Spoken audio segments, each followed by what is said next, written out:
여러분, 세상에서 제일 좋은 공부가 있는데 뭘까요? 이제 저는 테니스 감독을 오래 했다 그랬잖아요. 테니스 감독을 이렇게 해보니까 학생들을 처음에 중학교 1학년 때 이제 지금은 중학교 때 1학년 때 해가지고는 도저히 상대가 안 되지만 옛날에는 그 시절에는 중학교 1학년 때 해가지고도 꽤 높이 올라오면 전국 우승을 한 학생들이 있었어요. 그런데 그 중학교 1학년 때 이제 테니스를 처음 배우게 되면 이 학생들이 맨 처음에 벌어지는 일이 뭐냐면 이게 옷 매무새부터 변해요. 뭐 조코비치가 무슨 옷을 입고 있고 무슨 라켓을 들고 무슨 가방을 들고 다닌다면 그거부터 바뀌더라고요. 가방도 바뀌고 신발도 바뀌고 양말도 바뀌고 모자도 바뀌고 이런 거부터 바뀌게 되기 시작하더라고요. 그러면서 폼도 비슷해지고 하는 스타일도 비슷해지고 정말로 이제 선수처럼 돼 가더라고요. 그런 것처럼 이제 완벽하게 깨달은 스승도 여러 가지 등급이 있잖아요. 제일 높은 분이 아마 부처급의 사람으로서는 아마 부처급의 스승이겠죠.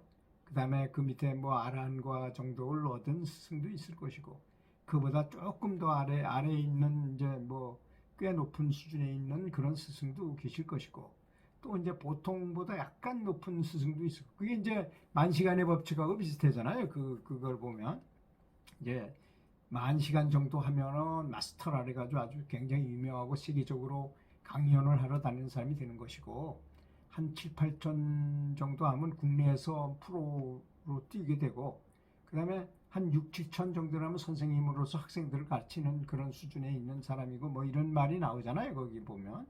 그런 것처럼 우리도 이제 그 스승 중에서 가장 높은 스승을 제가 만났다, 또는 뭐 낮은 스승이 있다면 아마 그분한테 받는 건 더 쉽게 받을 수 있겠죠. 아무래도 공력이 낮으니까 그건 빨리 흡수할 수 있겠죠.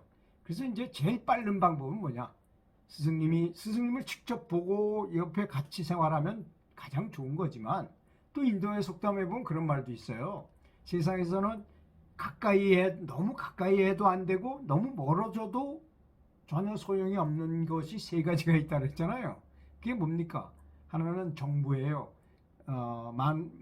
부인 몰래 사귀는 여자를 마누라 옆에 집 가까이 뒀다가는 마누라한테 걸릴 거 아닙니까? 다른 사람들한테 소문이 나고 금방 알게 될 거 아닙니까? 그래서 너무 가까워도 안 되고 너무 멀으면 소용이 없잖아요. 만날 수가 없으니까. 이게 정보고, 두 번째는 불이랍니다. 불은 너무 뜨거운데, 추운데 불이 너무 멀리 있으면 전혀 나한테 온기가 오지 않잖아요. 근데 너무 가까이 오면 또 내가 뒤어요. 화상을 입어요. 그러니까 안 되고 적당히 있어야 된다 이거죠.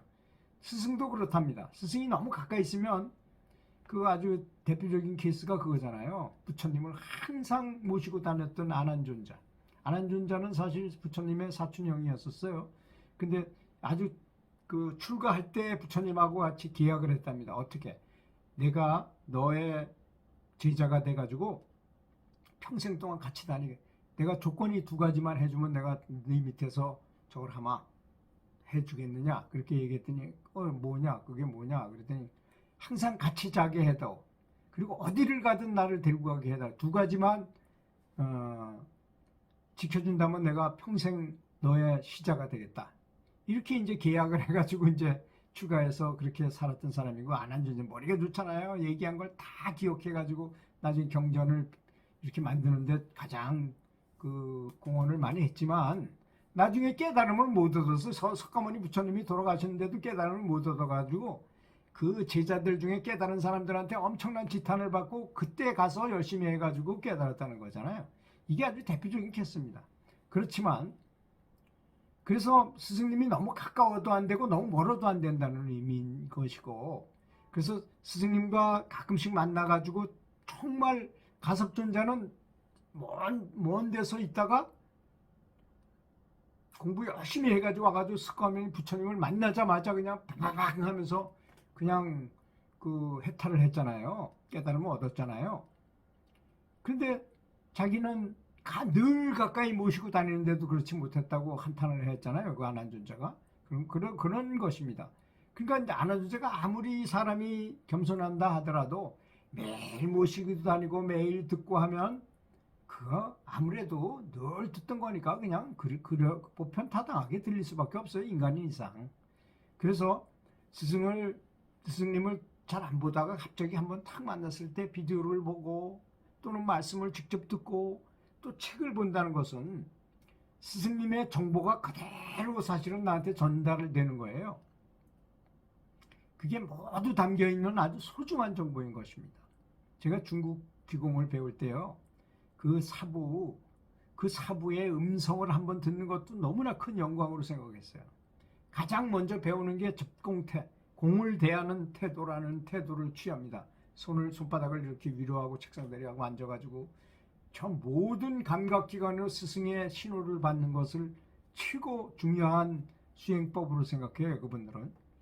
그러니까 그 소술에 대술이 있다는 아주 명언이 있어요. 공부계에. 그 말이 뭐냐. 이거 별거 아닌 것 같지만 그것만 잘해도 바로 다이렉트로 깨닫는 사람도 있기 때문입니다. 그렇잖아요. 그 육조 해능 선사는 아주 어린 나이에 금강경의 일체유심조, 은강법계성 일체유심조, 응무소주 이생기심 이런 말을 듣고 바로 깨달았다 그러잖아요. 그렇게 이제 전생에서부터 수행해 온 사람이죠. 그분을 생각한다면, 스승을 그래서 생각한다면 그 스승의 영향을 나한테 이렇게 다운로드 받는 거예요. 계속 생각하고 머릿속으로 상상하고 스승님의 모습을 생각하고 스승님의 법을 생각하고 스승님의 주변을 생각하고 많은 사람들이 운집한 2,000명이 모인 그 단체 명상에서의 그 스승님이 앉은 모습과 내가 바로 그 옆에 앉아가지고 스승님과 마주보고 이렇게 명상한다고 생각하든지 이렇게 상상하는 것.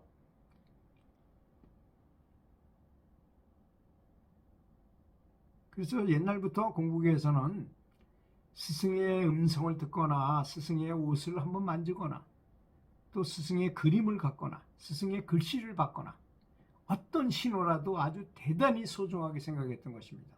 근데 그거를 그 기공을 배운 사람들은 아주 잘 알아요. 그 기는 잔존성이라는 게 있습니다. 그래서 이게 한 1000년 가까이 가요. 그리고 예수님의 옷 있잖아요. 그 성이라는 영화에서도 나왔지만 예수님의 옷을 만지기만 해도 그냥 문둥병이 났고 막 이런 현상이 일어났잖아요. 그 사실 있을 수 있는 일입니다. 그래서 원효대사에 삿갓이라는 게 좀 1000년이 지났다는데 아직도 있다는데 그런 것들이 참 신물인 것이죠. 그래서 스승이 앉아있던 의자에 다시 내가 앉을 수 있었다는 거, 물론 앉지 못하게 하겠지만 그런 거, 또는 심지어는 스승이 걸어가신 길도 아주 성스럽게 생각하고 이렇게 제자는 매우 소중하게 생각하고 실제 스승을 대하듯 하면 또 그것도 큰 혜택을 입을 수 있는 것입니다.